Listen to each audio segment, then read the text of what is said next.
Olá, bem-vindo ao meu momento leitura bíblica, Bíblia narrada, hoje, 27 de janeiro de 2024. Gênesis 35.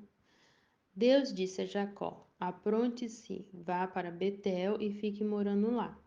Em Betel, construa um altar e o dedique a mim, o Deus que lhe apareceu quando você estava fugindo do seu irmão Esaú.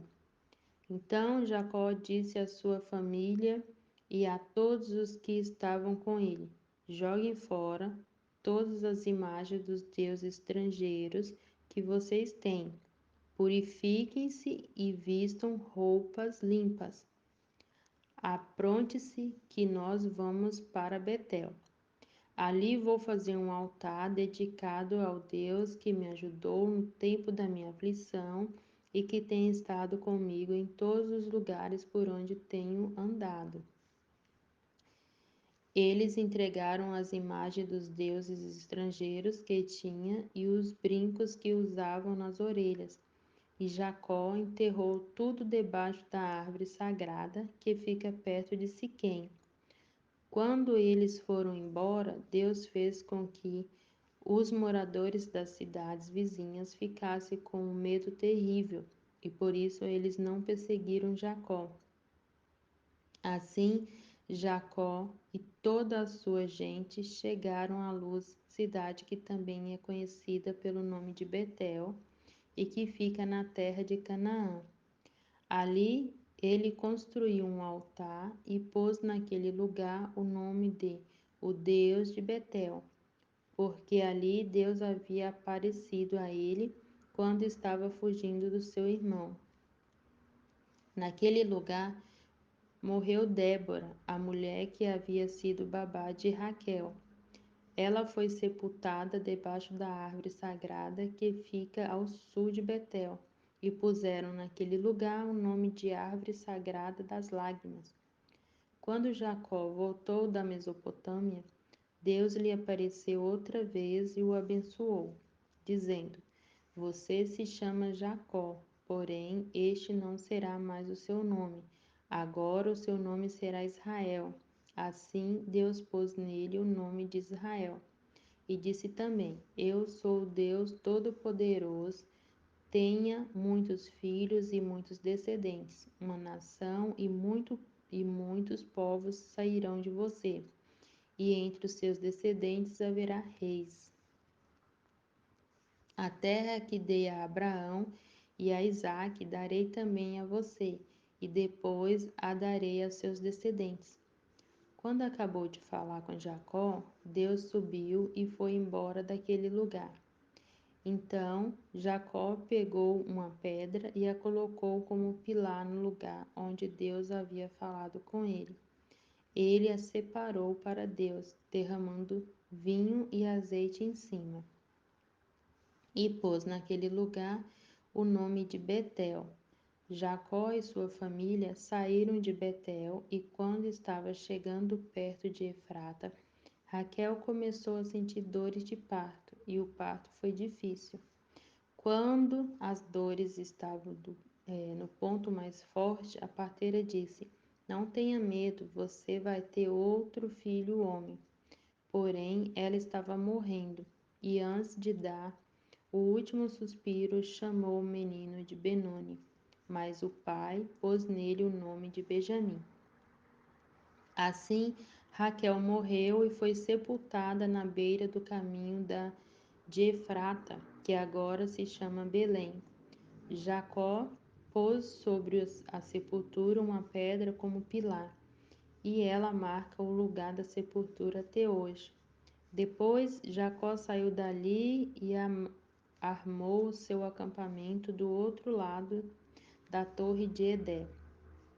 Um dia, quando Jacó estava morando naquele lugar, o seu filho Ruben teve relações com Bila, que era a concubina de Jacó.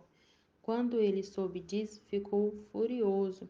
Os filhos de Jacó eram 12. Os que teve com Leia foram Ruben, o filho mais velho de Jacó, Simeão, Levi, Judá, Isacar e Zebulon. Com Raquel, ele teve José e Benjamim. Com Bila, a escrava de Raquel, ele teve Dan e Naphtali. Com Zilpa, a escrava de Leia, ele teve Gade e Azer. Esses filhos de Jacó nasceram na Mesopotâmia. Jacó foi morar com Isaque, o seu pai, em Maré, a cidade que também se chama Arba, e que fica perto de Hebrom, onde Abraão e Isaque haviam morado. Aos 180 anos de idade, quando já era muito velho, Isaque morreu, indo reunir-se assim com seus antepassados no mundo dos mortos. E os seus filhos, Esaú e Jacó, o sepultaram. Gênesis 36. São estes os descendentes de Esaú, também chamado de Edom. Esaú casou com duas mulheres do país de Canaã, isto é, com Ada, filha de Elon, o Eteu, e com Olibama, filha de Aná e neta de Zibeão, o Eveu. Esaú casou também com Basemate, filha de Ismael e irmã de Nebaiote. Ada foi mãe de Elifaz, Basemate foi mãe de Reuel e Olibama foi mãe de Jeus, Jalã e Corá. Esses foram os filhos de Esaú que nasceram quando ele estava morando na terra de Canaã. Depois Esaú foi para outro lugar com as suas mulheres e os seus filhos, as suas filhas e toda a gente da sua casa, separando-se assim do seu irmão Jacó. Esaú levou consigo todas as suas ovelhas e cabras, todo o seu gado e tudo o que havia conseguido no país de Canaã. Esaú saiu dali porque a terra em que ele e Jacó estavam morando era pequena demais para os dois. Eles tinham muito gado e por isso não podiam ficar juntos. Portanto, Esaú, também chamado de Edom, foi morar na região montanhosa de Seir. Segue a lista dos descendentes de Esaú, o antepassado dos Edomitas, que vivem na região montanhosa do Edom, também chamada de Seir. Ada, mulher de Esaú, teve um filho chamado Elifaz. Os filhos de Elifaz foram 5: Temã, Omar, Zefo, Caeta e Kenaz. Com a sua concubina Tina, Elifaz teve Amaleque. Basemate, outra mulher de Esaú, teve um filho chamado Reuel. E Reuel foi o pai de quatro filhos, Naade, Zera, Zamar e Misa. Esaú tinha outra mulher chamada Olibama, filha de Aná e neta de Zibeão. Os filhos dela foram Jeus, Jalã e Corá. Segue a lista das tribos que descendem de Esaú. De Elifaz, o filho mais velho de Esaú, descendem as seguintes tribos: Tema, Omar, Zefo e Kenaz, Cora, Caeta e Amaleque. Esses foram os descendentes de Ada, mulher de Esaú. De Reuel descendem as seguintes tribos: Naate, Zera, Sama e Misa. Esses foram os descendentes de Basemate, outra mulher de Esaú. De Esaú, com a sua outra mulher, chamada Olibama, filha de Aná, descendem as seguintes tribos: Jeus, Jalã e Corá. Todas essas tribos são descendentes de Esaú. As primeiras tribos que moram na terra de Edom eram descendentes de Lotã, Zobal, Zibeão, Aná e Dissom, Ezer e Dizan, todos eles filhos de Sei, ou Oreu. Lotã foi o pai dos grupos de famílias de Ori e de Omã. Lotã tinha uma irmã chamada Tina. Sobal foi o antepassado dos grupos de famílias de Alvã, Manaate, Ebal, Zefon e Onã. Zibeão foi pai de 2 filhos, Aias e Aná. Este foi Aná que descobriu as fontes de água quente no deserto quando estava tomando conta dos jumentos do pai. Aná foi o pai de Dissom, que foi o pai dos grupos de famílias de Enda, Esbã, Itrã e Querã. Aná também foi pai de uma filha chamada Oolibama. Ezé foi o pai dos grupos de famílias de Bilã, Zavã e Acã. Dissã foi o pai dos grupos de famílias de Uz e Arã. São estas, portanto, as tribos do Oreus na terra de Edom: Lotã, Zobal, Zibeão, Aná, Dissom, Ezer e Dissã. Os seguintes reis governaram a terra de Edom, um depois do outro, no tempo em que Israel ainda tinha rei. Belá, filho de Beó, da cidade de Dinaba; Jobate, filho de Zera, de Bosra; Uzã, da região de Tema; Haddad, filho de Bedade, da cidade de Avite. Ele derrotou os medianitas numa batalha na terra de Moabe. Sanlã, da cidade de Masreca; Saul de Reobote do rio Eufrates; Baal-Ana, filho de Acobo; Haddad, da cidade de Pau, o nome da mulher dele era Metabel, filha de Madrete e neta de Mezaabe.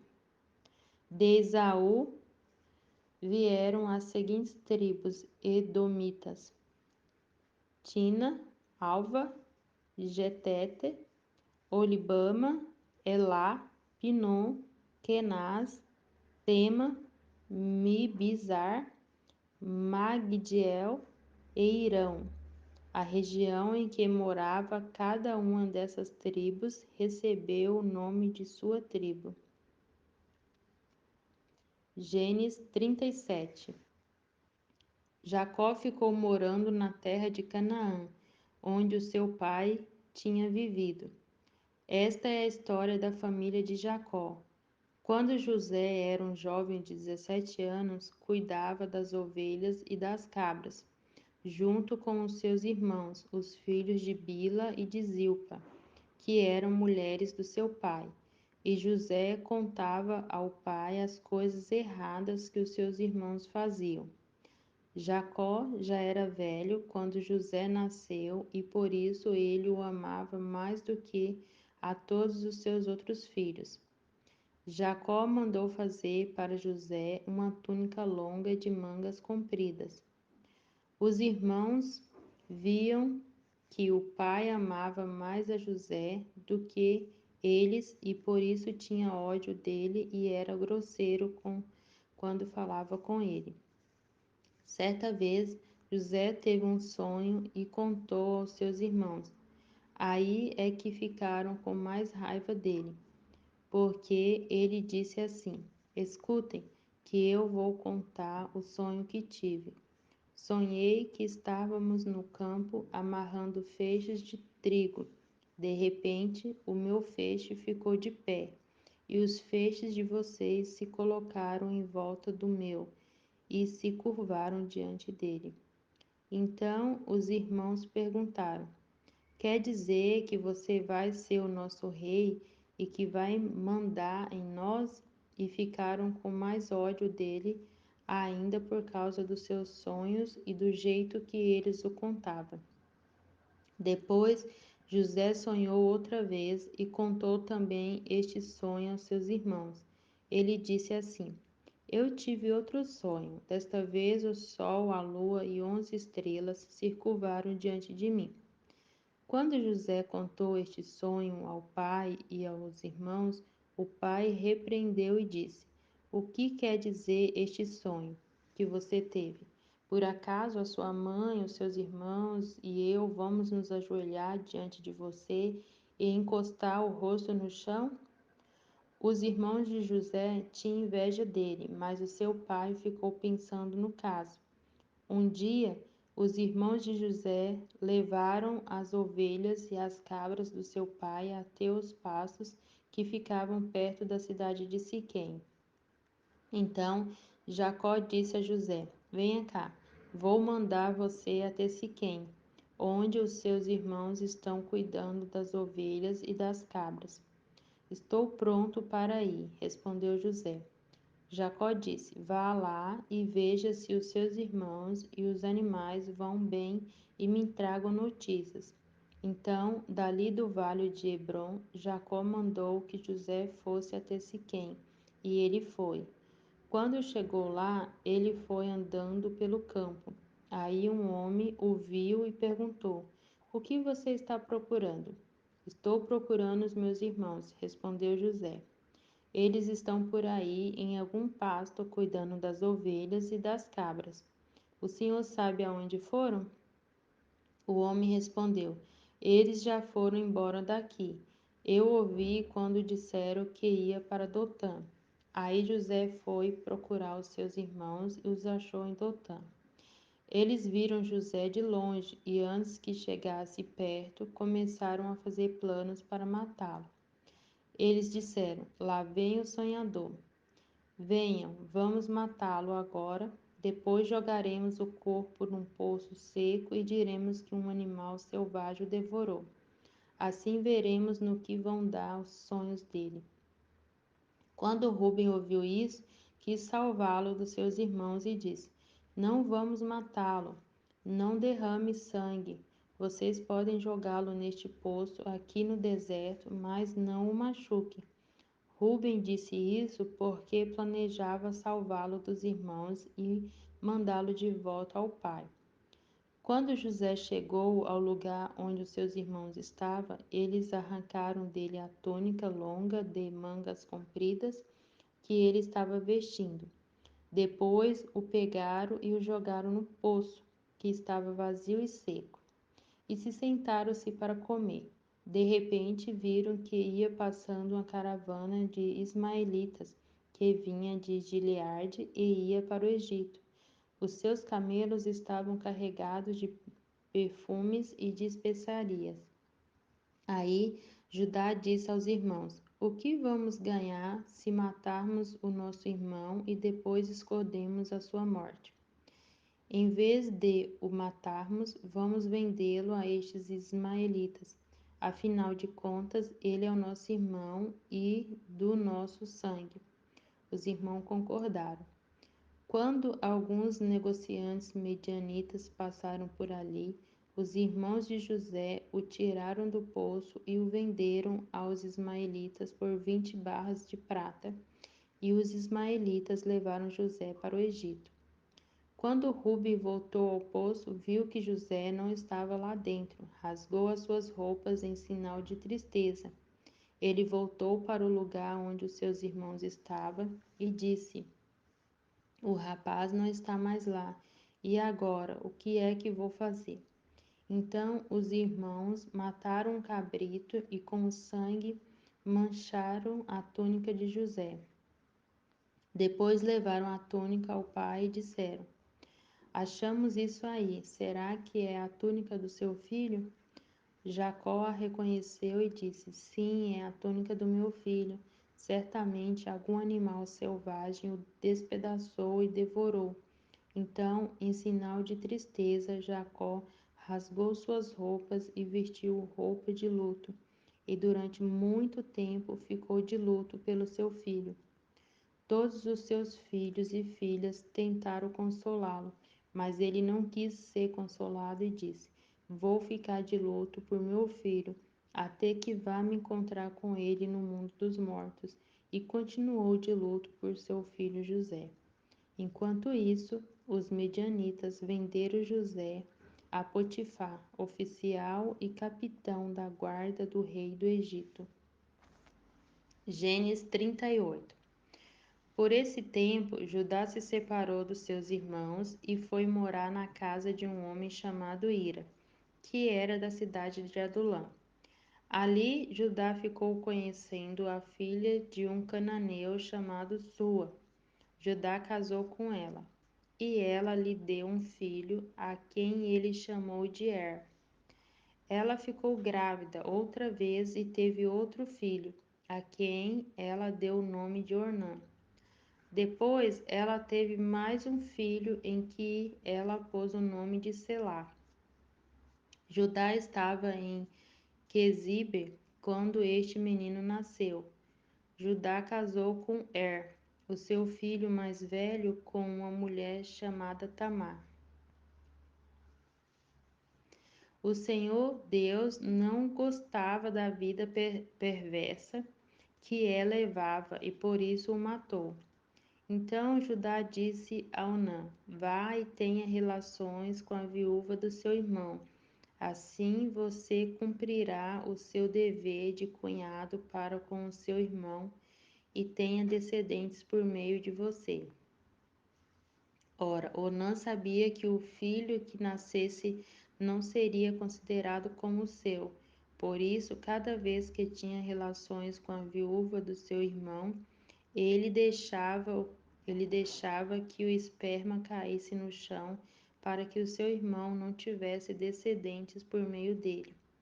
O Senhor ficou desgostoso com o que Ornã estava fazendo e o matou também. Então Judá disse a Tamar, a sua nora: Volte para a casa do seu pai e continue viúva até que o meu filho Selá fique adulto. Ele disse isso porque tinha medo que Selá fosse morto, como havia acontecido com seus irmãos. Assim, Tamar foi morar na casa do pai dela. Passando algum tempo, a mulher de Judá morreu. Quando acabou o luto, Judá foi até Tinadert, onde estava cortando a lã das suas ovelhas. E os seus amigos Irá de Adulã foi com ele. Alguém contou a Tamar que o seu sogro ia a Tinate, a fim de cortar a lã das suas ovelhas. Então ela trocou de roupa, deixando de lado as suas roupas de viúva, cobriu o rosto com um véu e se disfarçou. Em seguida, foi e se sentou perto da entrada da cidade de Enaim, que fica no caminho para Tinate. Ela fez isso porque sabia muito bem que Selá já era homem feito, mas Judá não havia mandado que ele casasse com ela. Quando Judá a viu, pensou que era uma prostituta, pois ela estava com o rosto coberto. Ele foi falar com ela na beira do caminho, sem saber que era sua nora. Ele disse: Você quer ir para a cama comigo? Ela perguntou: Quanto é que você me paga? Ele respondeu: Eu lhe mando um cabrito do meu rebanho. Está bem? Está bem, disse ela, mas deixe alguma coisa comigo como garantia de que você vai mandar o cabrito. Judá perguntou: O que você quer que eu deixe? Ela respondeu: O seu sinete com o cordão e também o bastão que você tem na mão. Então Judá entregou os objetos. Ele teve relações com ela e ela ficou grávida. Tamar voltou para casa, tirou o véu e vestiu as suas roupas de viúva. Mais tarde, Judá mandou o seu amigo ir levar o cabrito e trazer de volta os objetos que havia deixado com ela. Mas Ira não a encontrou. Ele perguntou aos seus homens de Enaim se sabiam onde estava a prostituta que costumava ficar na beira da estrada. Aqui não esteve nenhuma prostituta, foi a resposta deles. Irá voltou e disse a Judá: Não encontrei a mulher. E os homens do lugar disseram que ali nunca havia estado nenhuma prostituta. Então Judá disse: Pois ela que fique com as minhas coisas, assim ninguém vai zombar de nós. Eu mandei o cabrito, mas você não encontrou a mulher. Passados uns 3 meses, foram dizer a Judá: a sua nora agiu como prostituta e agora está grávida. Aí Judá disse: tragam esta mulher para fora, a fim de ser queimada.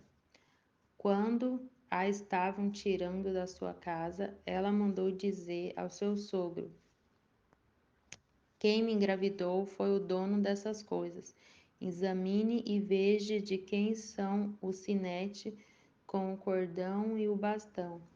Judá reconheceu as coisas e disse: ela tem mais razão do que eu, pois prometi casá-la com meu filho Selá, mas não cumpri a promessa, e nunca mais teve relações com ela. Na hora de Tamar dar à luz, descobriram que ia ter gêmeos. Quando ela estava no trabalho de parto, um dos gêmeos pôs uma das mãos para fora. A parteira pegou uma fita vermelha e amarrou na mão dele, e disse: este saiu primeiro. Mas ele puxou a mão e o irmão gêmeo nasceu primeiro. Então a parteira disse: como você abriu o caminho e puseram nele o nome de Pérez. Depois nasceu o outro, o que estava com a fita vermelha amarrada na mão, e ele recebeu o nome de Zera. Gênesis 39.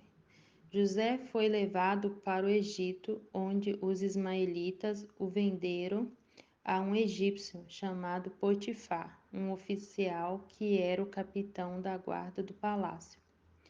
O Senhor Deus estava com José. Ele morava na casa de seu dono e ia muito bem em tudo. O dono de José viu que o Senhor estava com ele e o abençoava em tudo o que fazia. Assim, José ganhou a simpatia do seu dono, que o pôs como seu ajudante particular.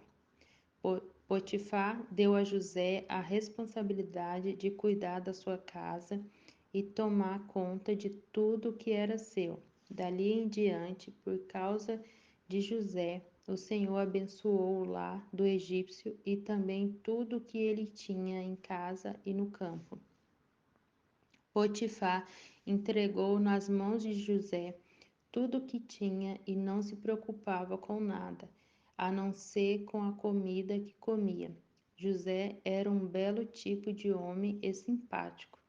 Algum tempo depois, a mulher do seu dono começou a cobiçar José. Um dia ela disse: venha, vamos para a cama. Ele recusou, dizendo assim: escute, o meu dono não precisa se preocupar com nada nesta casa, pois eu estou aqui. Ele me pôs como responsável por tudo o que tenho. Nesta casa eu mando tanto quanto ele. Aqui eu posso ter o que quiser, menos a senhora, pois é a mulher dele. Sendo assim, como poderia eu fazer uma coisa tão imoral e pecar contra Deus? Todos os dias ela insistia que ele fosse para a cama com ela. Mas José não concordava e também evitava estar perto dela. Mas um dia, como de costume, ele entrou na casa para fazer o seu trabalho e nenhum empregado estava ali. Então ela o agarrou pela capa e disse: venha, vamos para a cama. Mas ele escapou e correu para fora, deixando a capa nas mãos dela. Quando notou que, ao fugir, ele havia deixado a capa nas suas mãos, a mulher chamou os empregados da casa e disse: veja só, este hebreu que o meu marido trouxe para casa está nos insultando. Ele entrou no meu quarto e quis ter relações comigo, mas eu gritei o mais alto que pude. Logo que comecei a gritar bem alto, ele fugiu, deixando a sua capa no meu quarto. Ela guardou a capa até que o dono de José voltou. Aí contou a mesma história, assim: este escravo hebreu que você trouxe para casa entrou no meu quarto e quis abusar de mim. Mas eu gritei bem alto e ele correu para fora, deixando a sua capa no meu quarto. Veja só De que jeito o seu escravo me tratou? Quando ouviu esta história, o dono de José ficou com muita raiva. Ele agarrou José e o pôs na cadeia onde ficavam os presos do rei, e José ficou ali. Mas o Senhor estava com ele e o abençoou, de modo que ele conquistou a simpatia do carcereiro. Este pôs José como encarregado de todos os outros presos, e era ele quem mandava em tudo o que se fazia na cadeia. Os carcereiros não se preocupavam com nada do que estava entregue a José, pois o Senhor estava com ele e o abençoava em tudo que fazia. Gênesis 40. Passando algum tempo, o rei do Egito foi ofendido por dois dos seus servidores, isto é, o chefe dos copeiros, que eram encarregados de servir vinho, e o chefe dos padeiros. O rei ficou furioso com os dois e mandou que fosse posto na cadeia que ficava na casa do capitão da guarda, no mesmo lugar onde José estava preso. Eles ficaram muito tempo ali, e o capitão deu a José a tarefa de cuidar deles. Certa noite, ali na cadeia, o copeiro e o padeiro tiveram um sonho, cada um, e cada sonho queria dizer alguma coisa. Quando José veio vê-los de manhã, notou que estavam preocupados, então perguntou por que vocês estão com esta cara tão triste hoje. Eles responderam: cada um de nós teve um sonho e não há ninguém que saiba explicar o que estes sonhos querem dizer. E Deus quem dá a gente a capacidade de explicar os sonhos, disse José. Vamos, conte o que sonharam. Então o chefe dos copeiros contou o seu sonho. Ele disse: sonhei que na minha frente havia uma parreira que tinha 3 galhos. Assim que as folhas saíam, apareciam as flores e essas viravam uvas maduras. Eu estava segurando o copo do rei, espremia as uvas no copo e o entregava ao rei. José disse: a seguinte explicação é o seguinte: os 3 galhos são 3 dias. Daqui a 3 dias o rei vai mandar soltá-lo. Você vai voltar ao seu trabalho e servirá vinho ao rei como fazia antes. Porém, quando você estiver muito bem lá, lembre de mim e, por favor, tenha a bondade de falar ao meu respeito com o rei, ajudando-me assim a sair desta cadeia. A verdade é que foi a força que me tiraram da terra dos hebreus e me trouxeram para o Egito. E mesmo aqui no Egito não fiz nada para vir parar na cadeia. Quando o chefe dos padeiros viu que a explicação era boa, disse: eu também tive um sonho. Sonhei que estava carregando na cabeça 3 cestos de pão. No cesto de cima havia todo tipo de comida, assadas que os padeiros fazem para o rei. E as aves vinham e comiam dessas comidas. José explicou assim: o seu sonho quer dizer isto. Os 3 cestos são 3 dias. Daqui a 3 dias o rei vai soltá-lo e vai mandar cortar sua cabeça. Depois o seu corpo será pendurado num poste de madeira e as aves comerão a sua carne. 3 dias depois, o rei comemorou seu aniversário, oferecendo um banquete a todos os seus funcionários. Ele mandou soltar o chefe dos copeiros e o chefe dos padeiros e deu ordem para que viessem ao banquete. E aconteceu exatamente o que José tinha dito. O rei fez com que o copeiro voltasse ao seu antigo trabalho de servir vinho ao rei e mandou que o padeiro fosse executado. Porém, o chefe dos copeiros não lembrou-se de José, esqueceu dele completamente.